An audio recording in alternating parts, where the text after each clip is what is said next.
Chicken. তো প্রথমেই চিকেনটা ভালো করে ধুয়ে নিয়েছি, তারপরে পেঁয়াজ, রসুন, টমেটো, আদা ভালো করে কুচিয়ে নিয়েছি। আদা আর রসুনটা বাটা হবে শিলে, আর জিরে মরিচ। চলো আজকের মাংসের রেসিপিটা তোমাদের সঙ্গে দেখাবো। তো আলুগুলো প্রথম লাল লাল করে ভেজে নেব। প্রথমে বলছি, আমার কড়ার দিকে কেউ নজর দেবে না। এই কড়াটা মিনিমাম 30 বছর বয়স, আমার দিদি শাশুড়ির কড়া। এই কড়াটা দেখে কেউ খারাপ কমেন্ট করবে না। আমার আরো ভালো করা আছে, কিন্তু আমি এই কড়াটা রান্না করতে বেশি ভালোবাসি। আমার ভালোও হয় রান্না এই কড়াই। এই আলুগুলো ভাজা হয়ে গেছে লাল লাল করে। এইবার দুটো আস্ত তেজপাতা দিয়ে দেবো। তেজপাতা কেন দেয় আমি জানি না, কিন্তু আমার মা, কাকিমা, ঠাম্মাদের দিতে দেখেছি, তাই দিলাম। তারপরে এক এক করে মশলা দেবো। প্রথম দিয়ে দিচ্ছি পেঁয়াজ,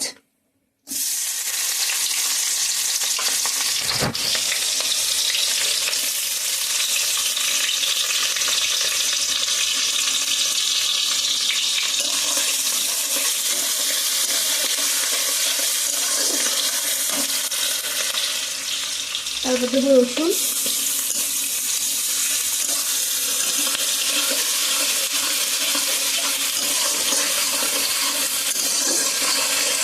খুব হালকা পাতলা অল্প মশলা দিয়ে মাংসটা রান্না করবো।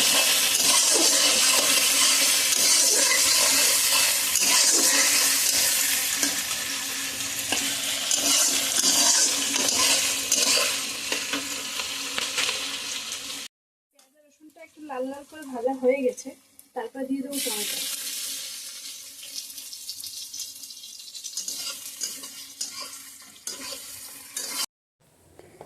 তো ভালো করে মশলা দিয়ে কষিয়ে নেব। এর মধ্যে দিয়ে দিচ্ছি আদা আর জিরে বাটা দিয়ে মশলাটাকে ভালো করে কিছুক্ষণ কষিয়ে নিয়ে তারপরে মাংসটা দেবো। মাংসটা একটু ভালো করে কষিয়ে নেব। খুব একটা কড়া পাকে রান্না হবে না, খুব হালকা পাতলা রান্না হবে। মশলাটা কষানো হয়ে গেছে, আর মাংসটায় দেখো হলুদ আর লবণ মাখিয়ে রেখেছি, আর কিছু। এবার মাংস দিয়ে করবো।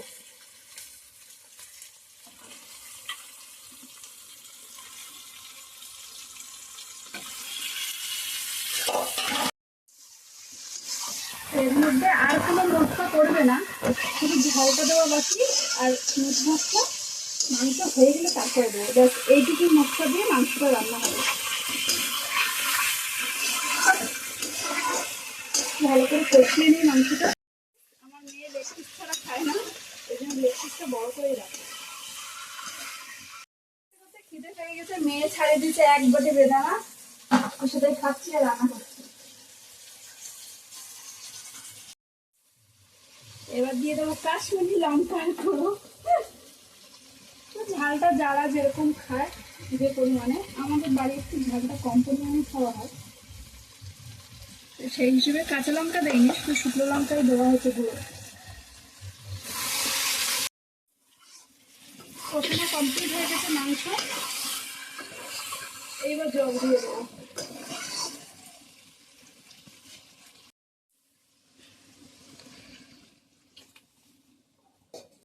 দেওয়া হয়ে গেছে, এবার মাংসটা ফুটছে, কিছুক্ষণ মাংসটা সেদ্ধ করে নেবো। এই হলো গরম মিট মশলা, লাস্ট মশলা এটাই পড়ছে।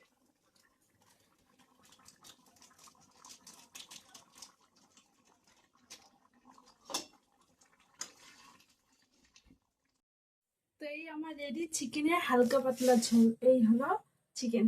তো আজকের এই মিনি ব্লগটা কেমন লাগলো, আর আমার রান্নাটা কেমন লাগলো, সবাই কমেন্টে বলুন। টাটা সবাইকে।